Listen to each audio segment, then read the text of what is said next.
आणि माझा शेतकरी दादा दिवसभर काम करायचं शेतात, काबड कष्ट करायचं, दमून जायचा, आणि त्याला त्या टायमाला मनोरंजनाचं साधन तमाशा. तमाशातली नऊवारी साडी घालून जी बाई नाचते ती नऊवारी साडी नवीन मुलाला आवडत नाही. त्यांना लागतील अर्धवट कपडे. एखाद्या स्त्रीनं अंग प्रदर्शन केलं, कपडे अर्धवट घातले, ही स्थिती आजच्या जवान पोरांना आवडते. कलाकाराचा नाद नाही करायचा. तो स्त्री रूपात बी दिसतो आणि माणसाच्या रूपात बी दिसतो. अशी भगवंतांनी त्या माणसाला कला दिलेली. तमाशाच्या बाईकडे बघण्याचा दृष्टिकोन ज्यांनी त्यांनी, जी तरी कुणाची बहीण असेल, कुणाची आई असेल, कुणाची पत्नी असेल, तिच्यावर आपण का जाळा? आपल्या घरी आहे ना आपली मंडळी, आपली बहिणी, आई. तो जर दृष्टिकोन सर्वांनी ठेवला, विचार केला, तर तमाशगिरांची फक्त कला बघणं आणि आपापल्या घरी निघून येणं. तो बरा बांबू लावणारा असो, तो स्टेज लावणारा असो, पडदे वाढणारा असो, तर साऱ्याला काम आहे. फक्त जेणे त्यांनी चांगलं राहायचं, व्यसन करायचं नाही. तमाशा एक जगण्याचं माध्यम आहे आजच्या काळात. इकडे दिवसभर काम करूस तर 300-400 रुपये मिळूस तर तुम्ही तमाशात जा. तुम्हाला 1,500 ते 2,000 रुपये रोज भेटल्याशिवाय राहणार नाही. तुम्ही खात्रीशीर सांगतो. आजच्या घडीला तमाशा आणि ऑर्केस्ट्रामध्ये काही फरक राहिलाय का? राहिला फरक भरपूर झाला. हा जुनी जी परंपरा होती हा ती तमाशाची परंपरा. अगदी बरोबर. त्या टायमाला फेट्यावाले माणसं, धोत्रावाले, आणि माझा शेतकरी दादा दिवसभर काम करायचं शेतात, काबड कष्ट करायचं, दमून जायचा, हम्म. आणि त्याला त्या टायमाला मनोरंजनाचं साधन तमाशा. बरोबर. हलकी ढोलकी तुंतुण्याचा आवाज त्याच्या कानावर आला तर त्यांनी दिवसभर शेतीत काम केलं तर शीन त्याचा निघून जायचा. पण आजकाल नवीन मुलं तयार झाले, फॅशन बदलली, जुनी माणसं संपत चालली. मग नवीन मुलांना काय झालं की तमाशातली नऊवारी साडी घालून जी बाई नाचते ती नऊवारी साडी नवीन मुलाला आवडत नाही. हम्म. त्यांना लागतील अर्धवट कपडे. एखाद्या स्त्रीनं अंग प्रदर्शन केलं, कपडे अर्धवट घातले, ही स्थिती आजच्या जवान पोरांना आवडते. हम्म. आणि तमाशाचा वाद जुना असा होता की नऊवारी साडी घालूनच बाई स्टेजवर यायची, पूर्ण अंग झाकून. पूर्ण अंग. तमाशाची परंपरा अगदी चांगली पद्धतीची होती. जर संगीताच्या माध्यमातून जर सांगितलं की तमाशाचं नाव लौकिक संगीताशी मिळतं जुळतं. अगदी बरोबर. नृत्य नाद संगीत हे सकल ब्रह्मांड डोलती.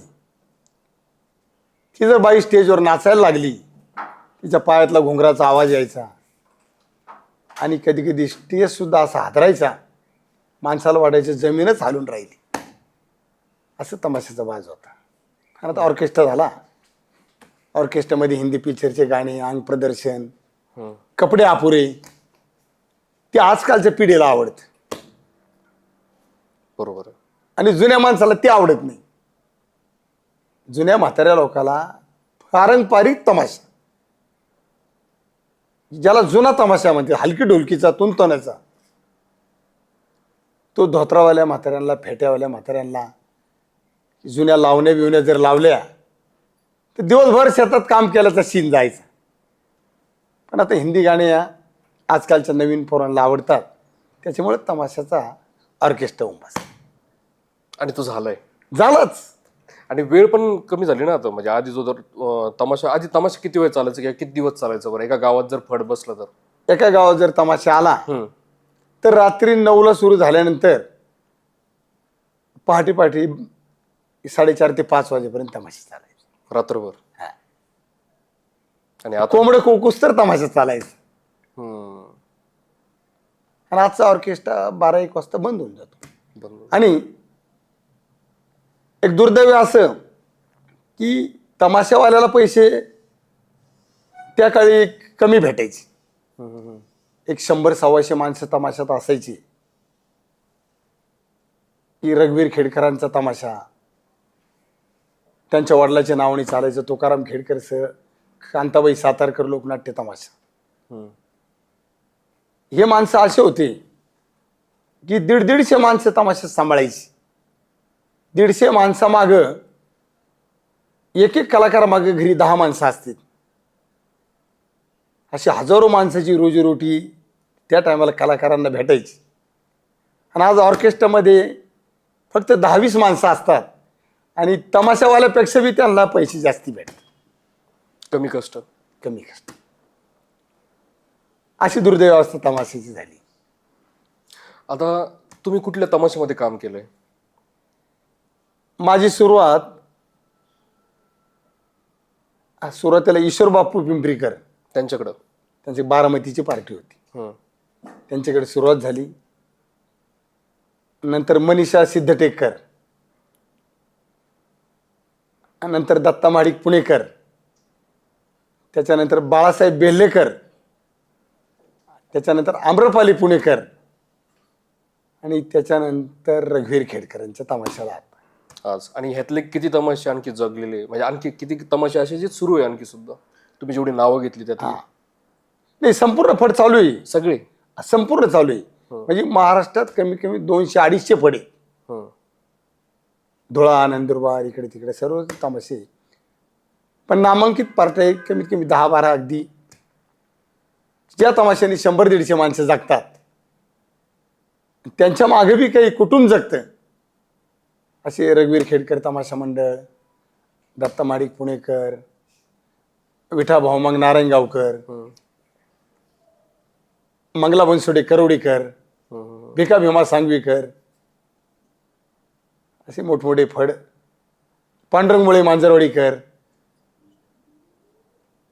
त्यांच्या नातवाने बी चांगले काम चालवलं. आता एक थोडासा आउट ऑफ बॉक्स जाऊन प्रश्न विचारतो मी तुम्हाला.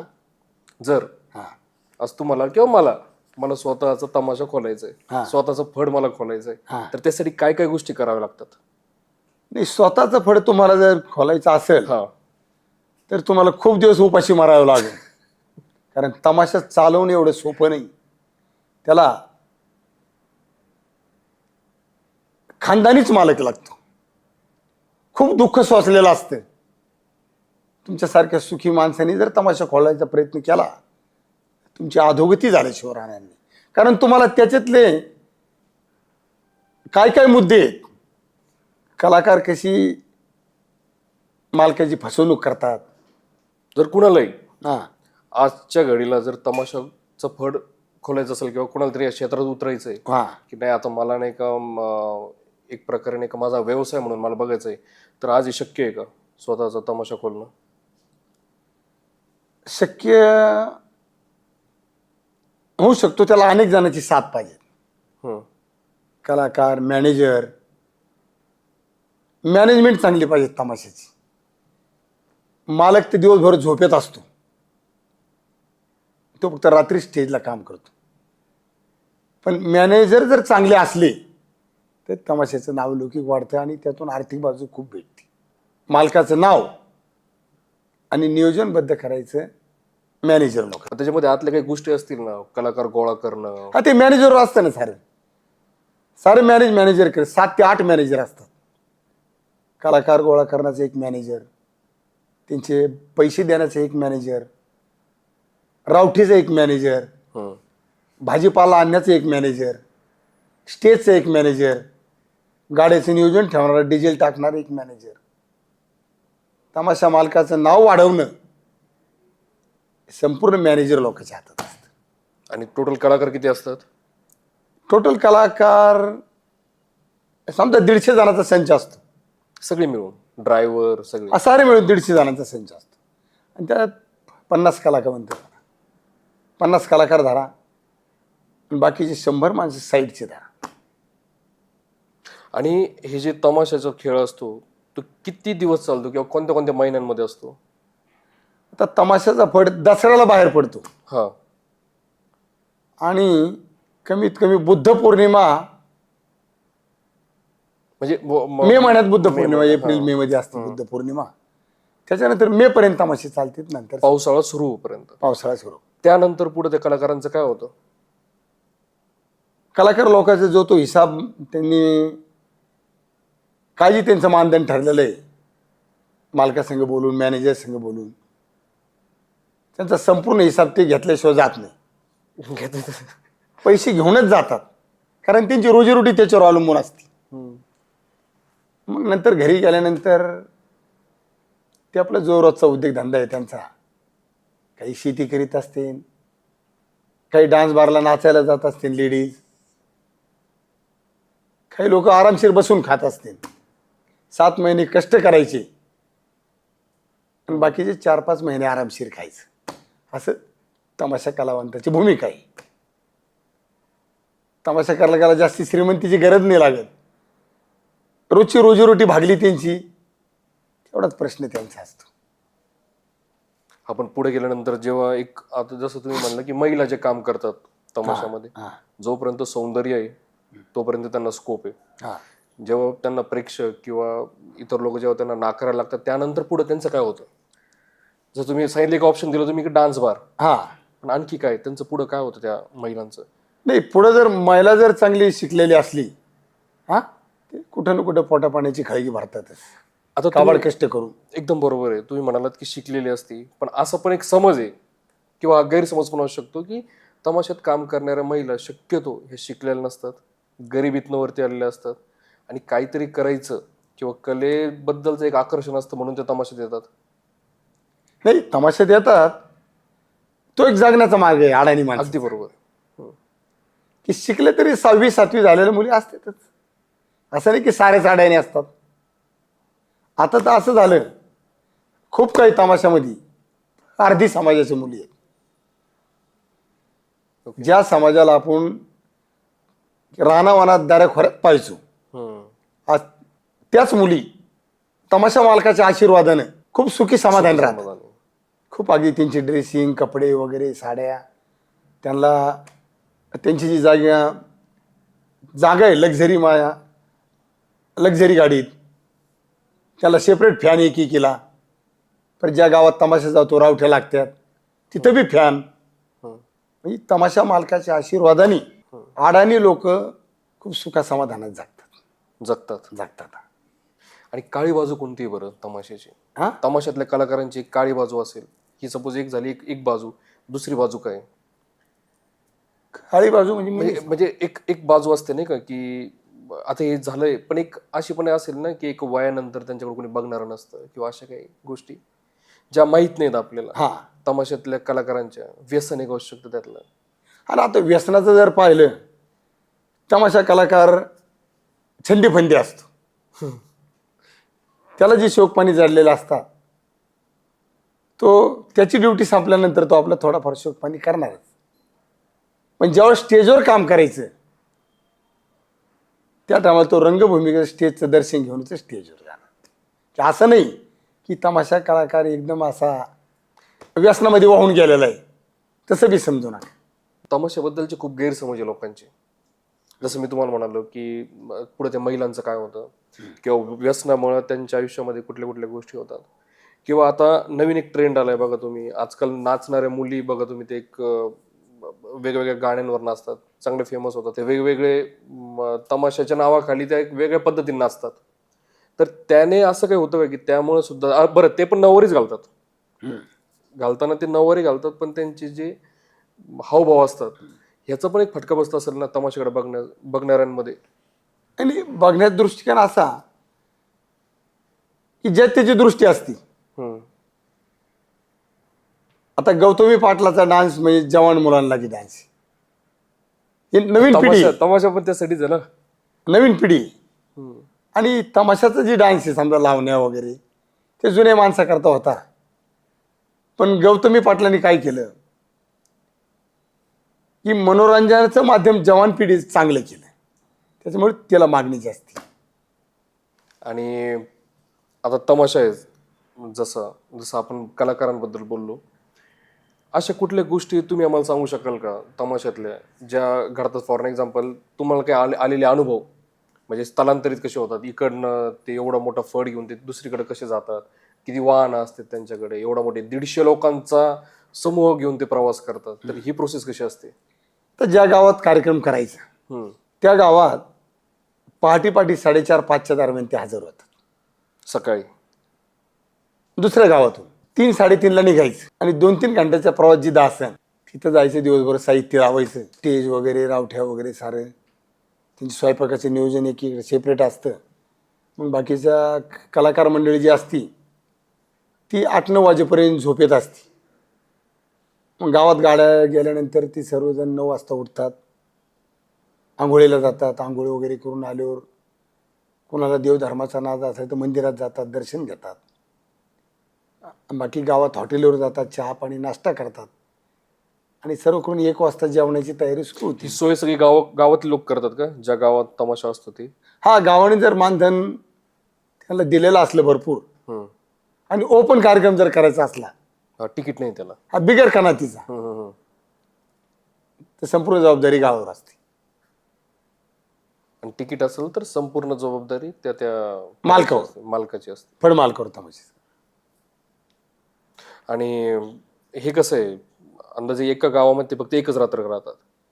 हा, रात्रीचा एक कार्यक्रम. जर गावाची मागणी असली सकाळी हाजऱ्या करा भाऊ. हाजऱ्या कशासाठी? जुने जी माणसं असतात म्हातारी, त्यांना रात्री येता नाही येत, मग त्यांच्याकरता सेपरेट यात्रा कमिटी जुन्या म्हाताऱ्यांना सकाळच्या हाजऱ्या ठेवतात. हाजरे म्हणजे काय असतं नेमकं, तेव्हा काय करतात ते? देवासमोर हजेरी देतात. काही काही गावाची प्रथा अशी, ज्या देवाची यात्रा आहे त्या देवासमोर तमाशगिरांची हजेरीच झाली पाहिजे, तर ती यात्रा त्यांची अगदी चांगली झाली असा अनुभव त्यांना. हा, म्हणजे त्यात नेमके काय करतात? म्हणजे हाजरी म्हणजे तेव्हा सगळेजण कलाकार तिथे येतात? हा, संपूर्ण कलाकार असतात. हा, गणगवळण, रंगबाजी, फारशा, 1-2 तासाच्या हाजऱ्या असतात. 2 तासाची? हा, पण त्या हाजऱ्याला गावातले म्हातारे सारे माणसं येतात. फेट्यावाली, धोत्रावाली. काहीशी जर येण्याची अवस्था नसली, काही 80-90 वर्षाचे म्हातारे, असं मी पाहिलं की अनेक गावांनी त्यांना सेपरेट कारमध्ये बसून आणलं, पण त्यांनी तमाशाच पाहिला. असे जुने लोक हौशी होते.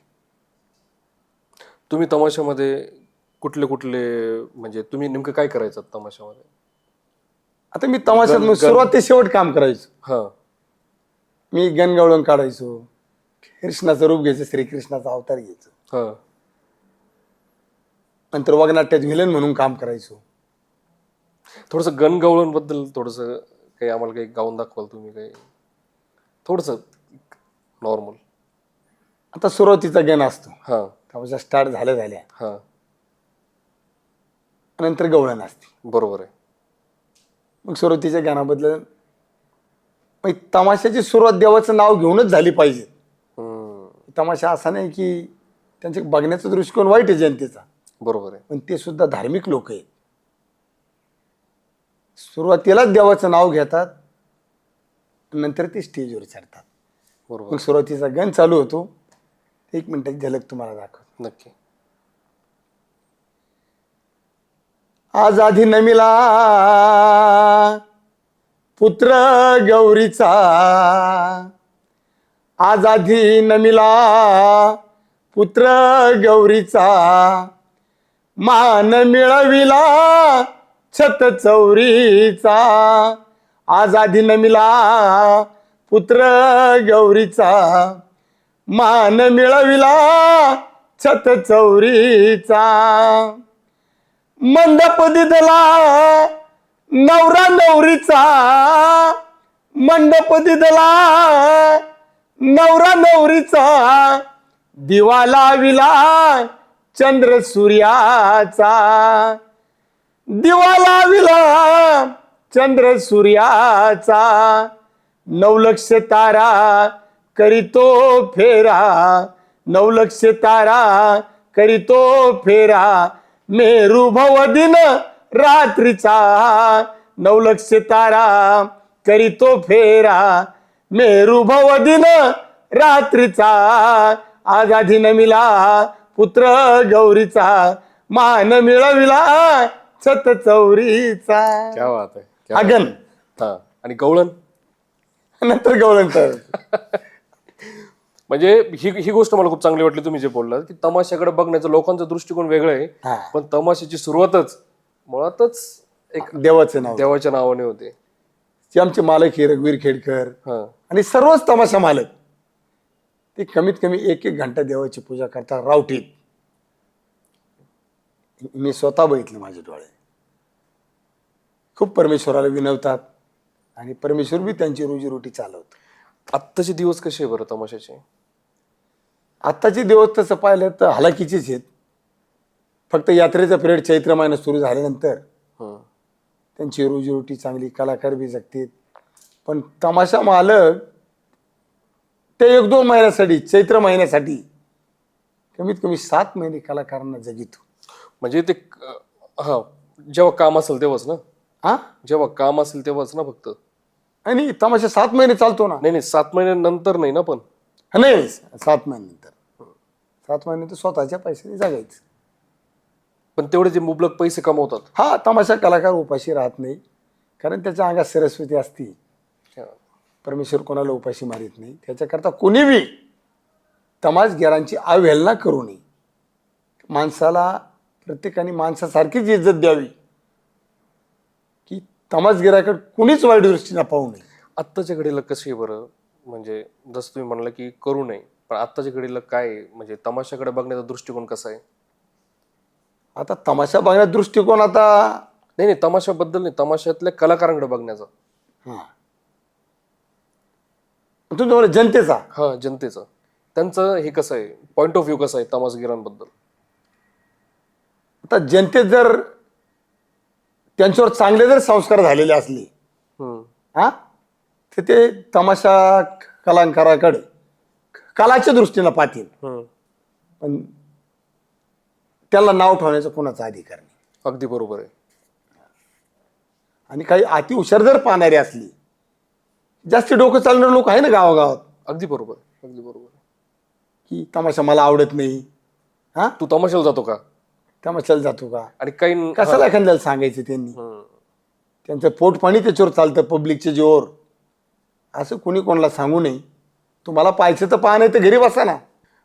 आता आमच्या टीमकडनं एक प्रश्न आहे तुम्हाला, हा. की तमाशामध्ये महिला ज्या येतात त्यांचं पुढं काय होतं? म्हणजे त्यांचं वैवाहिक जीवन असतं का? वैवाहिक जीवन असतं ना त्यांचं. हम्म. जी तमाशातल्या महिला आहेत हम्म. त्यांची कुटुंबच तमाशात असतं. त्यांचे मालक, लेकरं बाळ आणि ती स्वतः आई, संपूर्ण फॅमिलीला घेऊनच तमाशात असते. त्यांचं पूर्ण कुटुंब तिथं असतं. कुटुंबात, कारण त्यांचं जीवनच तमाशात जीवन आहे. हे चांगलं वाटलं ऐकून. म्हणजे त्यांचं पुढं भविष्यात, म्हणजे त्यांना भविष्यात कुठल्या अडचणी येत नाही. नाही येत अडचण. एकतर ते दिसायला छानच असतात. हा, असतात. आता त्यांना सौंदर्य देवाणी दिलेलं आहे. हा, दिसायला बरोबर आहे. पण तमाशगिरांच्या सौंदर्यावर काही जण जाळणारे असतात. याचा अर्थ त्यांची नीतिमत्ता खराब. बरोबर आहे. तमाशाच्या बाईकडे बघण्याचा दृष्टिकोन ज्यांनी त्यांनी, ही तरी कुणाची बहीण असेल, कुणाची आई असेल, कुणाची पत्नी असेल, मग तिच्यावर आपण का जाळा? आपल्या घरी आहे ना आपली मंडळी आहे, आपली बहीण आहे, आई आहे.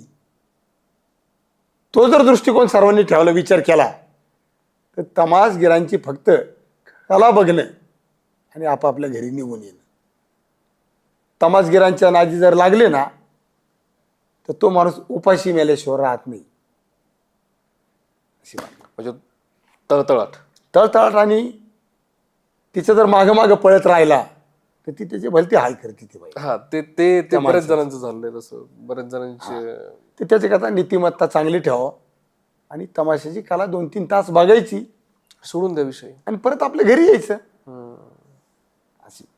मला तुमची एक गोष्ट चांगली कोणती वाटते माहिती का? तुम्ही त्या लोकांची बाजू खूप चांगल्या पद्धतीने मांडताय. आणि मी आता ते अनुभवतो ना, हा, मी स्वतः अनुभवलं, कारण मला साऱ्या क्षेत्रातला आनंद घ्यायचा होता.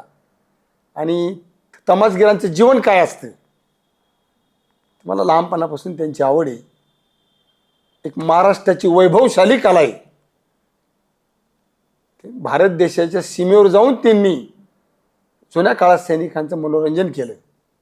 आणि मराठमोळ्या समाजांनी तमाशगिरांना फार मोठा आधार दिला. म्हणजे मी असं ऐकलं, आपले राजे छत्रपती शिवाजी महाराजांच्या काळापासून मनोरंजनाचे कार्यक्रम गावागावात करणं, गावाचं मनोरंजन करणं, असं तमाशावाल्यांची प्रथा आहे. आणखी एक गोष्ट अशी पण झाली ना, की जसं आपण म्हणलो की जुन्या काळामध्ये मनोरंजनाचं साधन म्हणजे लिमिटेड होते सगळ्या गोष्टी. लिमिटेड तेव्हा तमाशाचं एक वलय होतं त्याला, तेव्हा त्याला तेवढा एक स्कोप होता किंवा तेवढ्या पद्धतीने लोक जात होते किंवा पाहत होते. त्यानंतर नाही का मनोरंजनाची वेगवेगळी माध्यमं येत राहिली. टीव्ही आला, सिनेमा आला, मोबाईल आला, त्याचा पण एक फटका तमाशाला बसला. बसला ना. आणि त्यामुळं तमाशाकडे लोकांना अट्रॅक्ट करण्यासाठी किंवा लोकांनी येण्यासाठी त्यात ऑर्केस्ट्रा घुसवला गेला. लाईट्स लावल्या, वेगवेगळ्या लाईट्स लावल्या, म्युझिक आणलं त्यांनी. आधी ढोल म्हणजे घुंगराचा जो आवाज होता तो आता ते मोठमोठे डीजेने घेतला. आणि त्यामुळे असं वाटतं ना की ह्या अशा गोष्टी जर सतत चालत राहिल्या आणखी काही दिवस तर तमाशा लवकरात लवकर म्हणजे लुप्त होण्याच्या मार्गावर आहे. पूर्णपणे लुप्त कोणतीच गोष्ट होत नाही, पण तमाशाच्या बाबतीत त्या गोष्टी होत आहेत की मग पुढे त्या कलाकारांचं काय. आता कित्येक तमाशाचे फड बंद पडत गेले, आता खूप कमी राहिले. ते सरकारकडे नाही का मागणी पण करत असतात पेन्शनसाठी म्हणा किंवा आर्थिक मदतीसाठी. तर मग ह्या कलाकारांचं पुढे काय, मग ती कला त्यांची कशी सादर करणार. नाही, तमाशा तर लुप्त होणार नाही. होणार नाही, पण प्रमाण कमी होत चाललंय त्याचं. कलाकार तर कमी होत नाही, कलाकारी ज्याच्यात असते, जसं तुम्ही म्हणले की सरस्वती प्रसन्न आहे, सर्वांना जगी तर ते तर कमी होणार नाही. पण मग ते इतर माध्यमांमध्ये जातात का, किंवा तमासगीर कधी म्हणजे मी तर नाही बघितलेलं की तमासगीरांनी इतर माध्यमात जाताना म्हणजे त्यांनी खूप काही सोशल मीडियाचा ते वापर पण करत नाही. गावाकडे आल्यानंतर ते त्यांचं जीवन जगतात आणि फक्त त्याच एका ह्याच्यात राहतात. आणि मग पुन्हा ते वाट बघत राहतात की आता परत आपल्याला बोलवतील, आपल्याला तेव्हा जायचंय. ते तयारीत असतात. अगदी बरोबर. आणि ते त्यांचं एक वेगळं विश्व पण आहे ना. आता मी बरेचसे तमाशातले कलाकार बघतो ना, ते त्यांच्या तंद्रीत असतात. आहे ना. पण मी व्यसनाधीन झालेले पण खूप सारे कलाकार बघितले. पुरुषच नाही, मी महिला सुद्धा बघितलेले आहे. म्हणजे हे तुम्ही पण मान्य करालच की महिलांमध्ये सुद्धा व्यसनाचं खूप मोठं प्रमाण आहे ना. आता जुना तो त्यांच्यावर संस्कार झाले नाही त्या टायमाला, त्यांच्या आईवडिलांची चुकी. ज्या महिला व्यसन करतात, माणसं व्यसन करतात, ती चुकी जनतेची नाही, ती आईवडिलाची चुकी. त्यांच्यावर संस्कार चांगले घडले नाही. त्याच्यामुळे ते अधोगतीला जाणारच. आणि मला तर वाटतं स्त्री जाती नाही ना व्यसन करू नये. आजकाल नवीन फॅशन झाली. अगदी बरोबर आहे. आणि आणखी एक गोष्ट होती की जसं आता आपण म्हणालो की व्यसनावर आपण बोललो, एका वयानंतर जे कलाकार जे ऑन स्टेज असतात त्यांचं पुढं काय होतं बरं. नाही, त्यांच्याकडं मुलं बाळा सांभाळतात ना त्यांना. नाही तसं नाही, पण ते मुलं बाळा मोठे होईपर्यंत ते कामच करतात का. कामच करतात. अगदी बरोबर, कामच करतात. आणि त्याला गाव बी जीव लावतं.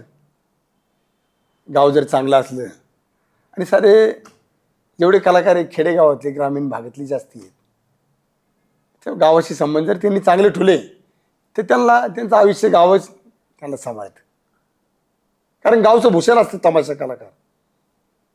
एक तमाशा कलाकार साधा माणूस, तेवढा मान भेटतो. 18 पगड समाजाचा, तो गावाचं नाव फार महाराष्ट्रभर नेतो. समजा रघुवीर खेडकर, खेडचं गाव त्यांनी कुठं नेलं, पूर्ण महाराष्ट्रभर. कोणतं खेड, चिपळूण खेड. कांताबाई सातारकर, बरोबर आहे, त्यांनी साताऱ्याचं नाव गाजवलं. चंद्रकांत भाऊ ढवळपुरीकर, आज महाराष्ट्र ढवळपुरीकरांना ओळखतो. बरोबर आहे. दत्ता माडिक पुणेकर, एक तमाशा कलाकार महाराष्ट्रभर गावाचं नाव गाजवतो. त्याच्यामुळे तमाशा कलाकार तो खूप मनाचा मोठा असतो, राजा असतो. त्याला त्याची गावाने बी अवहेलना करू नये, त्याला गावाने मानापानातच सांभाळा. तसं होतं का. पण होतं ना. तमाशा कला जर व्यसनाच्या आहारी नाही गेला कलाकार, तर त्याला जीव लावणारं गाव असतं. त्याच्या काय अडीअडचणी असतात गावातले पाटील लोक वगैरे सोडवतात. आणि बरेचसे कलाकार आहेत नाही का, जसं ते काही बॅकस्टेज काम करत असते किंवा काही कुठलं तरी एक वाद्य वाजवत असते.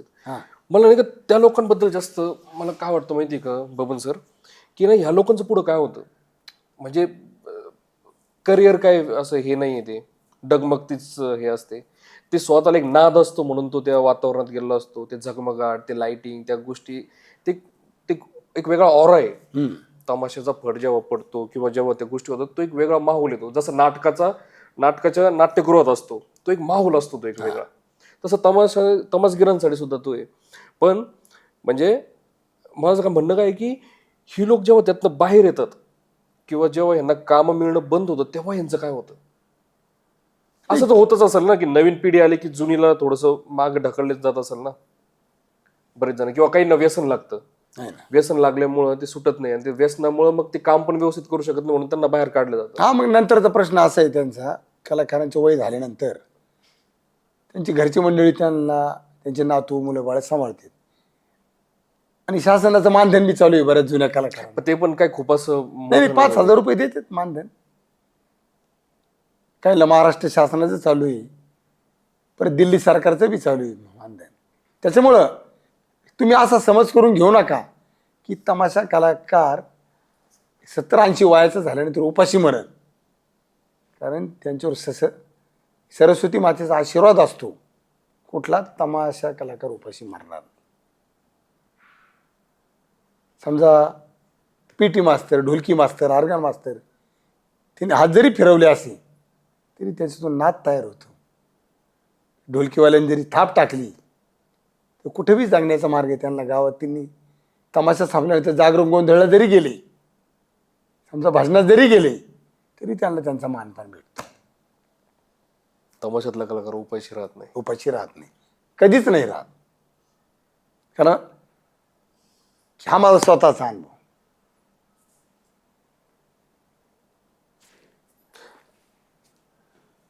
आज आपण हा पॉडकास्ट घेतोय, आपला टॉपिक तोच होता की तमाशगिरांचं आयुष्य किंवा तमाशा या गोष्टी असतात. तर आता तमाशा 7 महिने जसं तुम्ही म्हणले की सगळं कुटुंब फिरतं सोबत, त्याच्यामुळे शिक्षणाचा जो विषय राहत नसेल तिथं, का त्यांची मुलं शिकतात तरी पण शिकणार तरी कसे, रोज स्थलांतरित व्हायचं असेल तर नाही. त्यांची मुलं लहान असले तर घरी त्यांच्या आजोबा आजीकडे असतात ना. नाही, पण ते सोबत राहत नाही कुटुंब. लहानपणी असतात, पण जर थोडे 9-10 वर्षात झाल्यानंतर आजोबा आजी शाळेत नेऊन घालतात त्यांना. कारण त्यांचं घरी बी कोणतरी असतं ना. बरोबर आहे. आणि आणखी अशी कुठली गोष्ट आहे तुम्हाला ती या पॉडकास्टच्या माध्यमातून सांगायला आवडेल तमाशाबद्दल?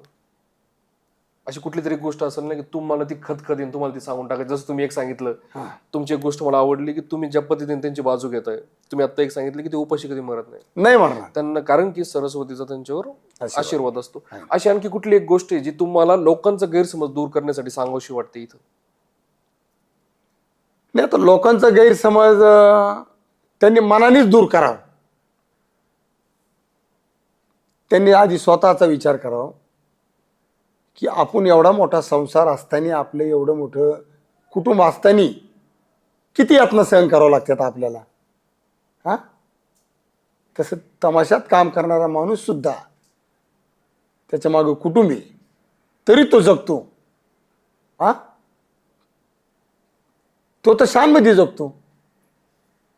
की तमाशावाल्याला नाव ठेवणारा माणूस दिवसभर काबड कष्ट करतो आणि तमाशात काम करणारा माणूस 8-8, 9-9 घंटे दिवसात झोप घेतो. कारण तमाशात काम करण्याला जेवढं सुख आहे तेवढं सुख संसार करणाऱ्याला नाही. तमाशातला माणूस राजावणी जगतो, त्याला झोप बी भरपूर. फक्त रात्री स्टेजवर काम करायचं आणि दिवसभर मस्तपैकी आराम करायचं, जेवण करायचं, गावात यायचं, मंदिरात दर्शन घ्यायचं आणि काय कोणाचे शोकपाणी असतील ते पूर्ण करायचे आणि आपापल्या जागेवर जाऊन बसायचे. ह्याच्याकरता मध्यात नाही. कुणी तमाशावाल्याला नाव ठेवू नये ही मी हात जोडून तुम्हाला नम्र विनंती करतो. आता आपण तमाशामध्ये बघतो की नाच्या नावाचे कॅरेक्टर असतं. तो मुळातच नाचा असतो की तो आपल्यासारखा सर्वसामान्य माणूस असतो? नाही, आता अशी भानगड आहे की तमाशाच्या स्टेजवर काम करणारा जो नाचा म्हणता तुम्ही, एक परमेश्वराची अशी लीला आहे की माणूस म्हणून जर त्याच्या समोर जर बघत असलो आपण, पण तो संपूर्ण स्त्रीसारखी चाळी करतो. एवढी देणगी स्त्री सारखे चाळे करतो स्टेजवर. म्हणजे माणूस एक स्त्री आहे. बरोबर आहे. हे मेकअप केल्यानंतर समजत सुद्धा नाही. बरोबर आणि आहे. तो बरोबर आहे. तृतीयपंथी नसून माणूसच नाचे असत. ओके. असा बऱ्याच जणांचा गैरसमज आहे. नाही पण त्यात अशी म्हणजे तो मुळातच पुरुष असतो. पुरुष असतो हा. फक्त तो अभिनय अशा पद्धतीने करतो की तो आपल्याला नाचा वाटतो. कलाकाराचा नाद नाही करायचा. तो स्त्री रूपात बी दिसतो आणि माणसाच्या रूपात बी दिसतो. अशी भगवंतांनी त्या माणसाला कला दिलेली. आता मध्ये कार्यक्रम पाहिला मी एक या बालगंधर्व रंगमंदिरला. बालगंधर्व रंगमंदिरचा 26वा वर्धापन दिन होता. आता एक 15-20 दिवस झाले असतील. तर तिथं श्रीविना लावणी हा कार्यक्रम होता 3 घंट्याचा. कोणता? श्रीविना लावणी. बरोबर आहे. मग ती लावणी नाचायला एक बी बाई नव्हती. सगळे पुरुष होते. संपूर्ण पुरुष होते. 10-12 पुरुष होते. पण कुणाला समजून नाही आले ते. म्हणजे मला विशेष तेच वाटतं की आता मधल्या काळामध्ये महिला तमाशात यायला लागल्या, पण जुन्या काळामध्ये पुरुषच महिलांची भूमिका. पुरुषच महिलाची मग हा भगवंताची लीला. आणि ती पण एकदम व्यवस्थितरित्या म्हणजे अगदी अगदी. आणि जर त्यांनी ते कपडे काढले आणि नॉर्मल आपल्यासारखे कपडे घातले तर कोणी म्हणणार नाही की यांनी स्त्रीची भूमिका केली होती. नाही म्हणणार ना. कारण त्याचा मेकअप असतो चेहऱ्यावर. ती सारी भगवंताची लीला आहे.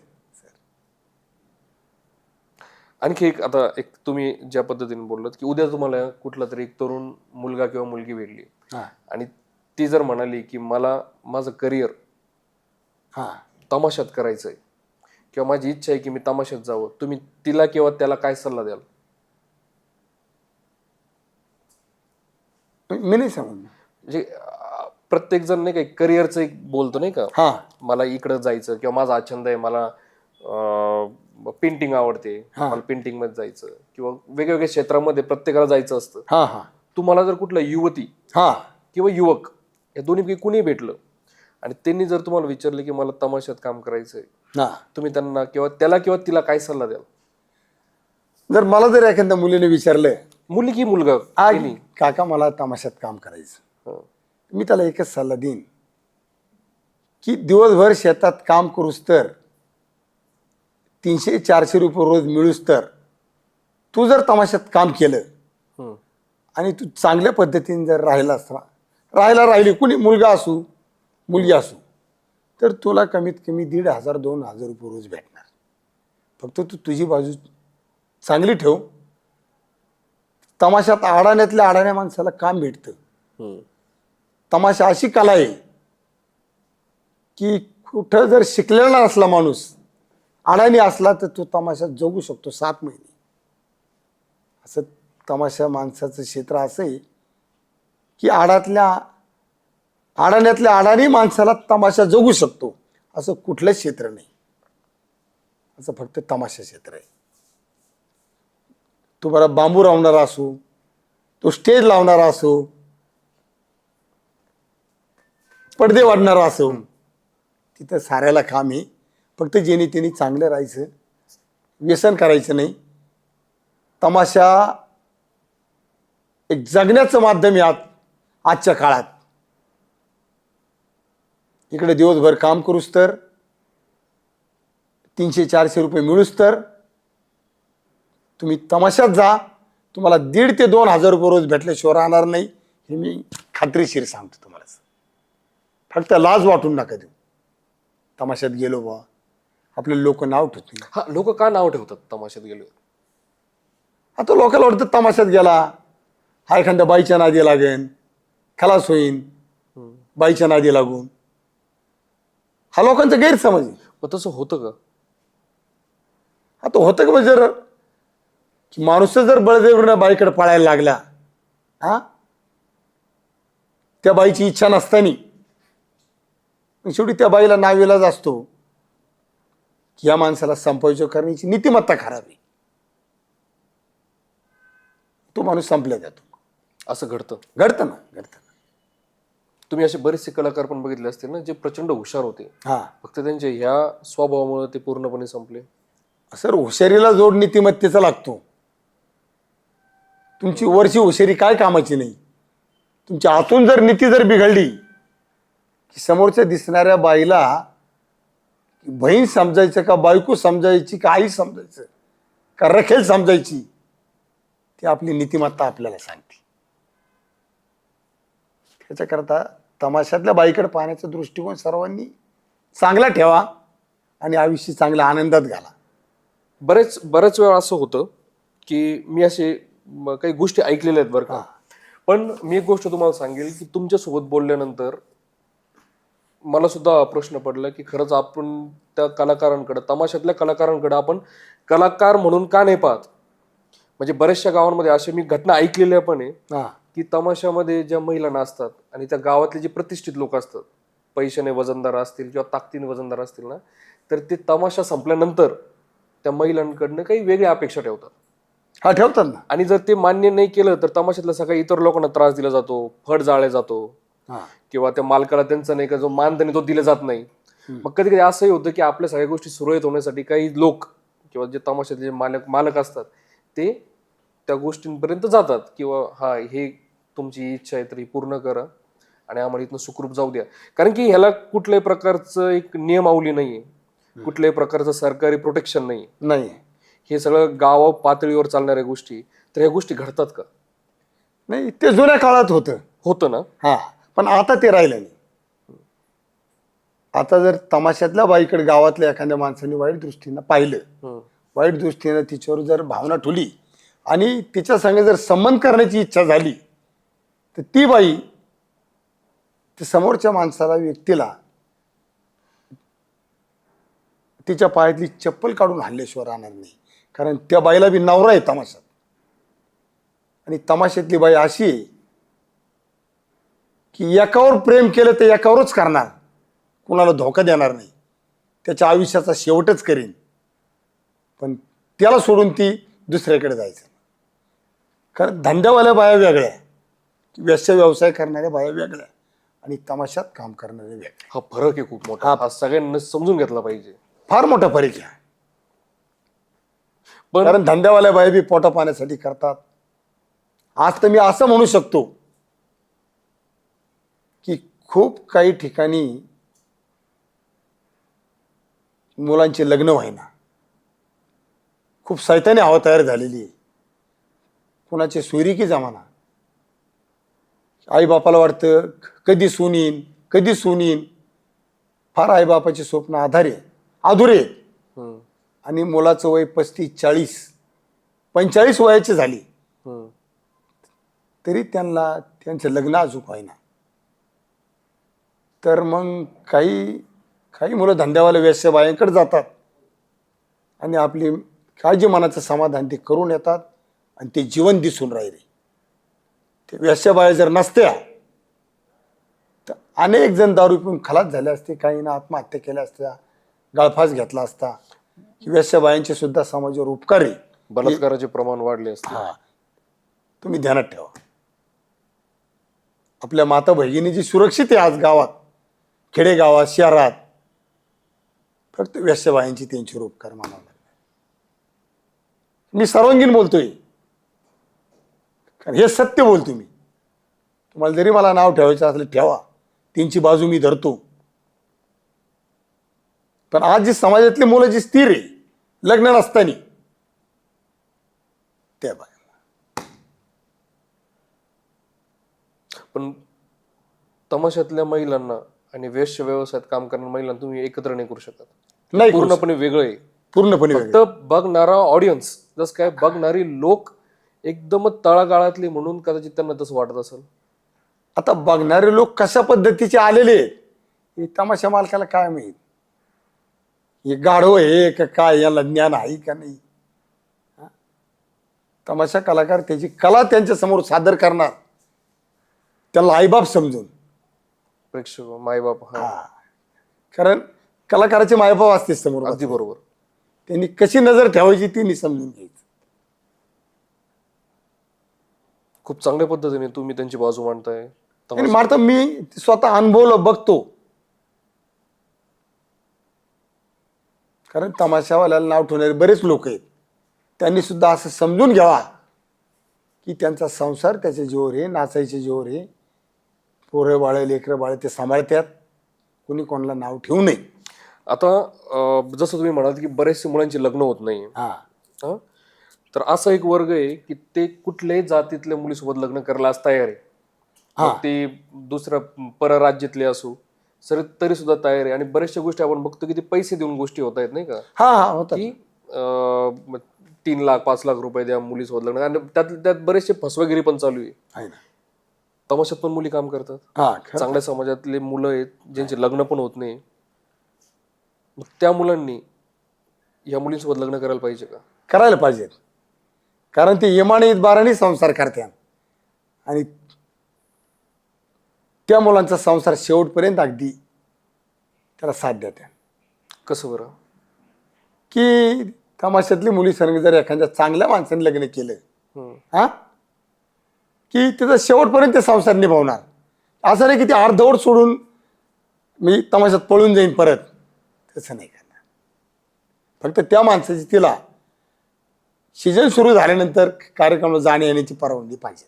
असं कोणतं सर्वसामान्य, म्हणजे मला तर हे विशेष वाटतं तुमचं बोलणं, सर्वसामान्य शेतकरी कुटुंब आहे, सुखासमाधानाने राहत आहे, ते कसं शक्य आहे बरं कुठल्या मुलीला?